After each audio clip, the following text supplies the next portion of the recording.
Welcome viewer, I am Murugan S. This video tutorial describes how to disable Autoplay USB pen drive in Windows 11. Click Start, Settings, click Bluetooth and Devices.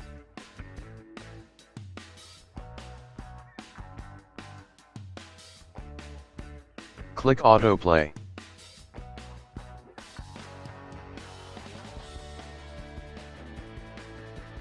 Change Ask Me Every Time. Change Ask Me Every Time.